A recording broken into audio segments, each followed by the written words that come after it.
Okay, people. So this boy just got back from a screening of um gosh, All of Us Strangers, which nearly did not happen.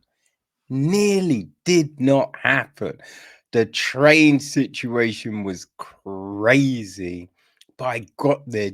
I missed the first screening by 10 minutes. There was a second one, and I just made that. And I'm so glad I did because I had no clue what the fuck this was. I had no clue what, because I do not read the synopsis and all of that. But yeah, it is directed by Andrew Haigh, who also wrote the screenplay. It is produced by Sarah Harvey, Peter Curzon, and Graham Broadbent. It's executive produced by Daniel Betzek, Farhana Bula, Ben Knight, Ollie Madden, and Diarmuid McEwen. It is co-produced by Jeremy Campbell.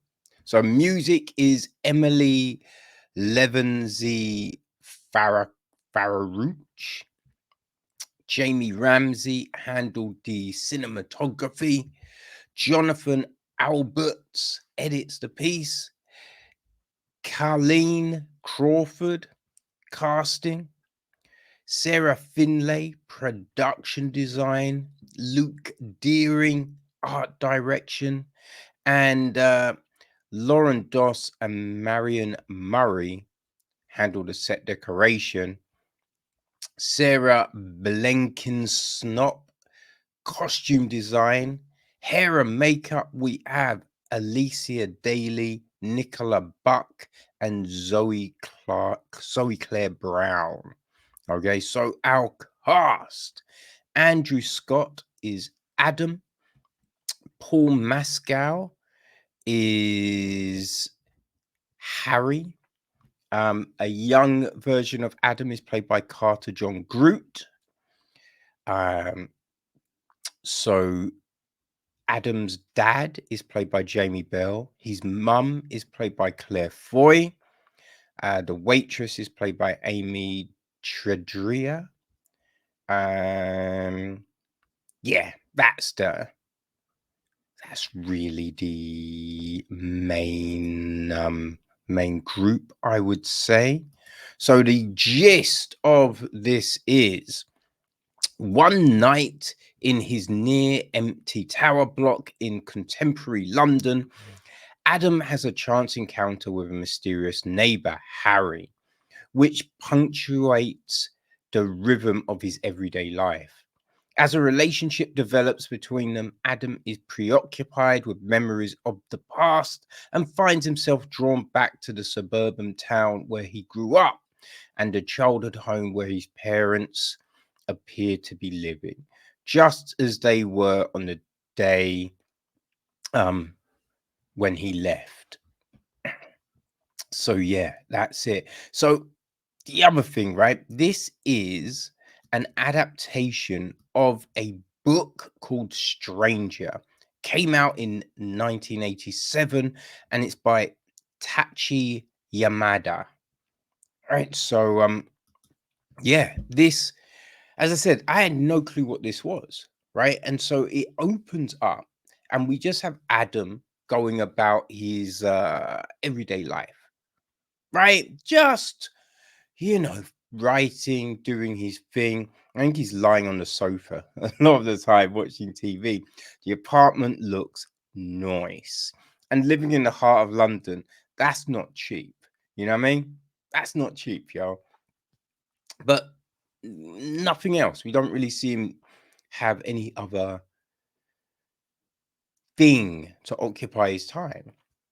Then suddenly there's a knock on the door and he kind of begrudgingly, whoa, oh no, the fire alarm goes off. Fire alarm goes off and he's looking at the building. I think he sees someone, but I'm not sure. I'm only saying that from what happens next. but maybe you see someone with him. I don't know. But he's back in his apartment, and he gets a knock. Right, so it's late. He begrudgingly opens the door, and it is Harry, who is clearly half cut, right? And he's very odd. He's just like, "Oh, I saw you see me. I've noticed you a few times, but you know, we're the only two people in this, and all of that." He's like, "I can come in. Yeah, I'll do anything you want," kind of thing. And you're like, "Yo," because he's wasted.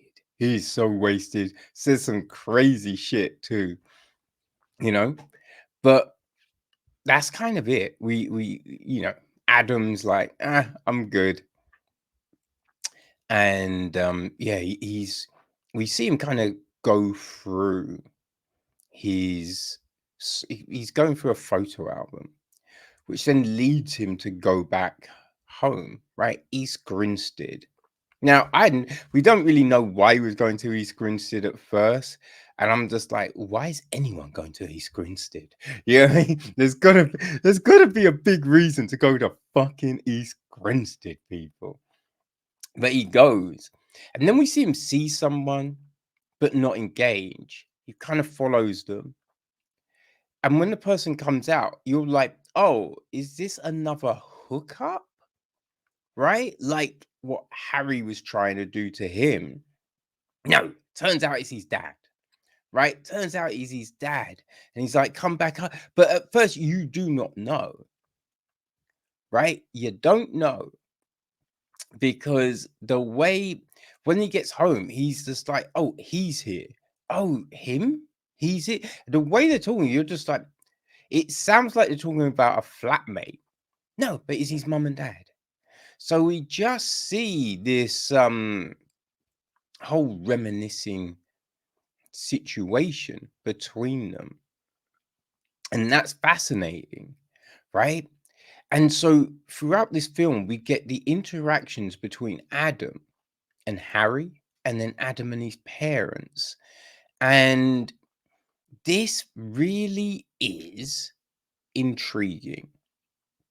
Like, it's fascinating some of the things that get brought up. Like when he's talking to his mum, like he comes out and his mum's not mean or anything like that.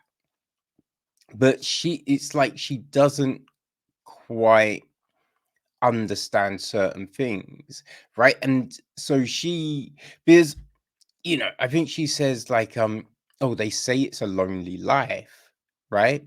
Which it was something that was said back in the day, right? Or oh, but you won't be able to have kids and get married because there was a point when you couldn't get married.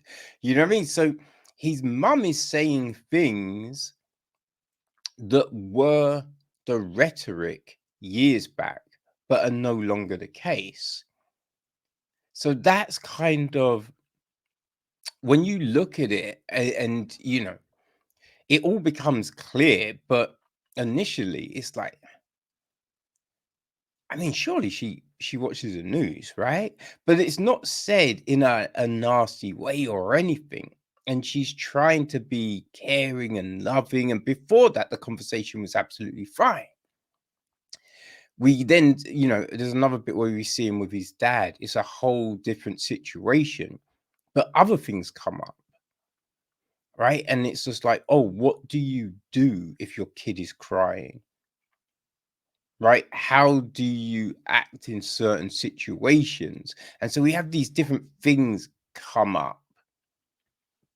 And it's like, yes, it's kind of thought provoking, right? Because I'm sure everyone's got I would do this, right? Oh, I would do, but would you though? Right? Would you? And then you have to think about like the reasoning they give for the other, which is just like, okay. I don't know if I'm, but it's just like, We have other interactions with Harry, which are interesting, right? They go clubbing. We just see all of this stuff. And it's like Adam's life has come alive in a way from what we see. But there are questions, right? There are definitely questions when you look at ages, when you look at surroundings, clothes, right? Mannerisms, just so many different things that have you thinking, what the hell is going on here? Right? There's something seems off, but I can't put my fucking finger on it. Huh. And when it all unfold, because I remember at the beginning, I wondered about a certain thing, which then came to pass, right? And it's you know, told to the viewer. I think at the beginning of the third act, you know, or in the second act maybe. So it's not at the end, you know, but you're then wondering, oh, how does this play into the rest of it? And then when you get this final thing, it is like, yo, what it's crazy. This is crazy, but it is so well done. It is so well done. It's fascinating. Right? It's kind of like a study on loneliness, relationships, and trauma. Right? That's what it is. And you could also say how you occupy a space in society.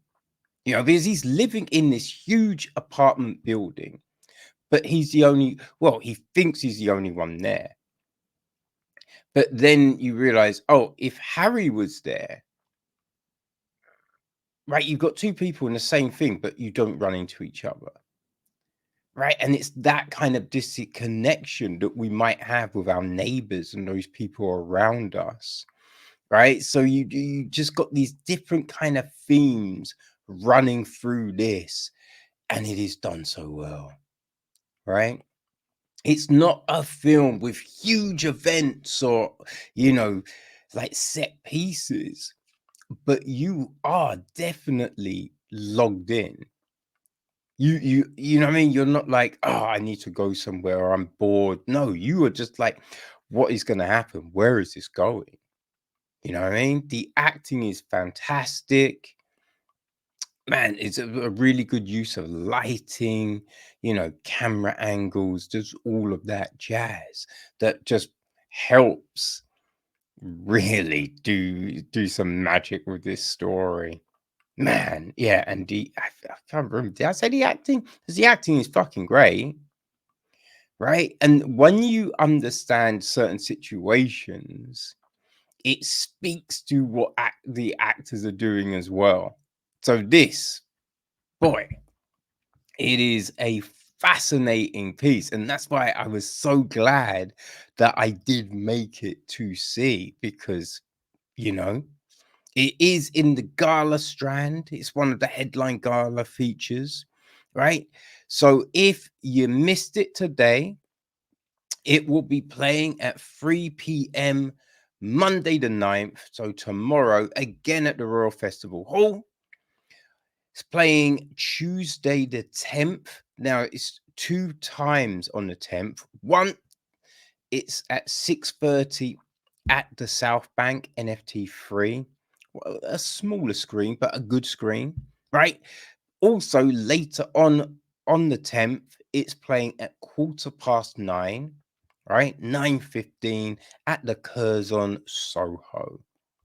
So there are your other opportunities to see this new joint from Andrew Haigh, people. It's yeah, definitely well worth it. But if you can't, if you miss those, it will be out in the States on the 22nd of December and in the UK it will be dropping on the 26th of January. So, yes, there you go. All of us strangers. It's different. And that's a great thing, people. Yeah, definitely, definitely go check it out.